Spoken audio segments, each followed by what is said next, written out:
സോണിയാഗാന്ധിക്കെതിരെ കർണാടകയിൽ പരാതി ചെന്നിട്ടുണ്ട്. വന്ദേമാതരം ആലപിക്കുന്നത് തടയാൻ സോണിയാഗാന്ധി പാർട്ടി പ്രവർത്തകർക്ക് നിർദ്ദേശം നൽകിയെന്നാണ് പരാതിയിലെ ആരോപണം.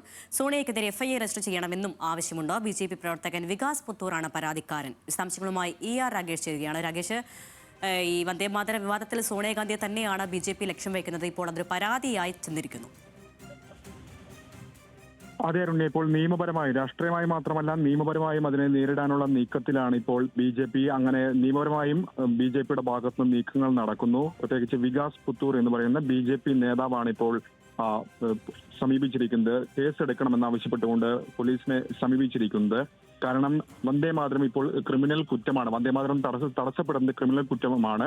അതുകൊണ്ട് തന്നെ സോണിയാഗാന്ധിയുടെ ഭാഗത്തുനിന്ന് ഉണ്ടായിട്ടുള്ളത് അത്തരമൊരു ഇടപെടലാണ്. കാരണം വന്ദേമാതരം പാതി ആലപിക്കുന്ന ഘട്ടത്തിൽ തന്നെ സോണിയാഗാന്ധി ഇടപെട്ടു.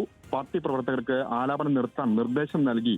ഈ കാര്യമാണ് പരാതിയിൽ ഇപ്പോൾ ചൂണ്ടിക്കാണിക്കുകയും ചെയ്തിരിക്കുന്നത്. അതുകൊണ്ട് തന്നെ ക്രിമിനൽ നടപടി സോണിയാഗാന്ധിക്കെതിരെ കൈക്കൊള്ളണം, കേസെടുക്കണം എന്ന ആവശ്യമാണ് ഇപ്പോൾ വികാസ് പുത്തൂരെ മംഗലാപുരത്ത് പോലീസിന് നൽകിയ പരാതിയിൽ ചൂണ്ടിക്കാണിക്കുന്നത്. പക്ഷേ കർണാടകയിൽ കോൺഗ്രസ് സർക്കാരാണ് ഭരിക്കുന്നത്. അതുകൊണ്ട് തന്നെ പോലീസിന്റെ ഭാഗത്ത് അത്തരമൊരു നീക്കം ഉണ്ടായിട്ടില്ലെങ്കിൽ കോടതിയെ സമീപിക്കുമെന്നിപ്പോൾ അയാൾ പ്രതികരിക്കുകയും ചെയ്തിട്ടുണ്ട്. വികാസ് പുത്തൂർ പ്രതികരിക്കുകയും ചെയ്തിട്ടുണ്ട്.